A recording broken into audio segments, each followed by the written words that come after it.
Imagine a small island nation rewriting the rules of global economics. Sri Lanka, a country once grappling with a devastating financial crisis, has just secured its biggest foreign direct investment ever, a staggering $3.7 billion deal with China's Sinopec. This isn't just another business transaction, it's a move that could reshape Sri Lanka's future, alter the dynamics of the Indian Ocean, and spark a geopolitical ripple effect that impacts the entire world. Curious to know how this deal could redefine Sri Lanka's place on the global map? Let's dive into the story behind this game-changing development. Over the years, Sri Lanka has been at the center of a delicate balancing act, caught between economic crises, political shifts, and competing global powers. Now, this Sinopec deal, focused on building a cutting-edge oil refinery in Hambantota capable of processing 200,000 barrels of oil daily, marks a bold new direction. But here's the question: is this the beginning of Sri Lanka's economic revival, or are there hidden costs lurking beneath the surface of this massive investment? To understand why this deal is monumental, we need to revisit Sri Lanka's recent struggles. Just a year ago, the country faced an unprecedented financial meltdown, defaulting on $88 billion in foreign and domestic debt. Inflation soared, essential supplies dwindled, and the country seemed on the brink of collapse. Fast forward to today, and Sri Lanka is looking to turn its fortunes around, relying on foreign investments rather than loans. And at the heart of this pivot is its deepening relationship with China. So, who are the key players in this story? On one side, we have Sinopec, one of the world's largest oil and gas conglomerates, known for its ambitious projects and global reach. On the other side is Sri Lanka, led by President Anura Kumara Dissanayake, who is spearheading efforts to stabilize the economy. During his recent visit to China, this groundbreaking deal was signed, symbolizing a new chapter in the partnership between these two nations. But this deal isn't just about building an oil refinery. It's a high-stakes gamble with global implications. Hambantota, the site of this refinery, is already a hotbed of controversy due to previous Chinese investments, including the now infamous Hambantota port. That project, funded by Chinese loans, eventually turned into a debt-for-equity swap, raising concerns about Sri Lanka's sovereignty and China's growing influence in the Indian Ocean. Could this refinery project follow a similar path, or will it be a catalyst for genuine economic growth? This $3.7 billion refinery is set to be a game-changer. Designed to process 200,000 barrels of oil per day, the facility will primarily focus on exports, positioning Sri Lanka as a significant player in the regional energy market. Beyond the sheer scale of the project, its strategic location in Hambantota is key. Situated along one of the world's busiest maritime routes, Hambantota has the potential to become an economic hub, attracting further investments and boosting foreign exchange earnings. But can Sri Lanka leverage this opportunity without falling deeper into dependency? To truly grasp the significance of this deal, we need to look at China's broader strategy.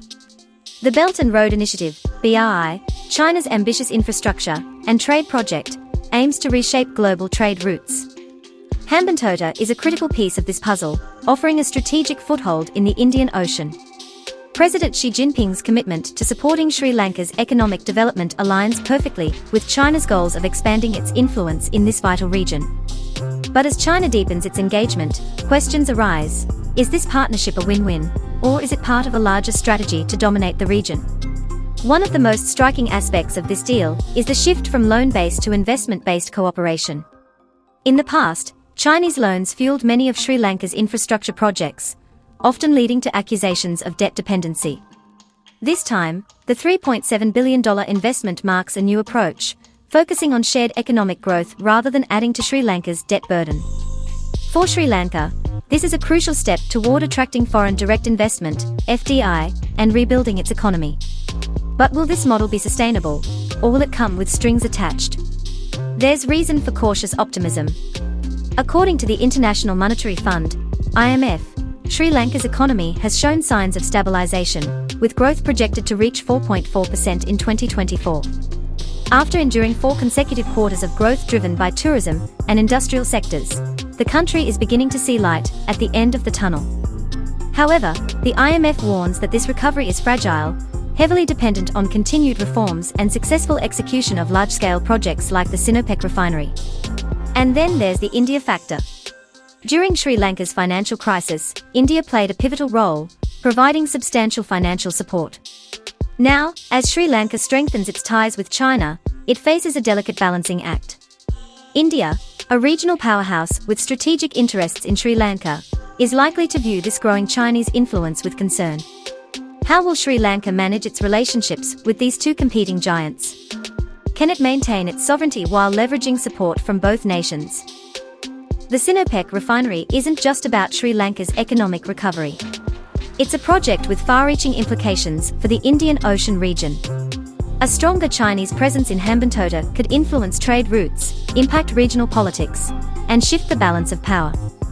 For Sri Lanka, this is both an opportunity and a challenge. The success or failure of this project could set the tone for its future economic partnerships and geopolitical strategy. This deal is also part of a larger global trend. China's involvement in developing nations through initiatives like the BRI is reshaping the global economic order. For countries like Sri Lanka, these partnerships offer a chance to rebuild and grow. But they also come with risks, from dependency to geopolitical tensions. As Sri Lanka navigates this complex landscape, the lessons it learns could serve as a blueprint for other nations in similar situations. So, where does Sri Lanka go from here?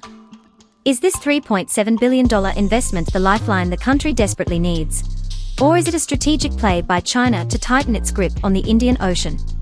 The stakes couldn't be higher, and the answers aren't simple. This isn't just a story about an oil refinery, it's about power, strategy, and the future of an entire region. Now, it's your turn to weigh in.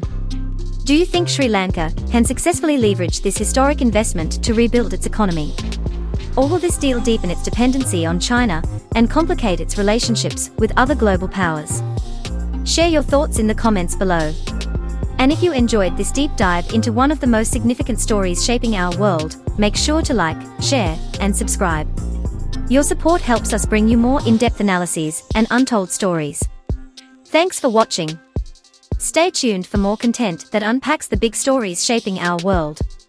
Until next time, let's keep exploring, questioning, and decoding the future together. See you in the next video.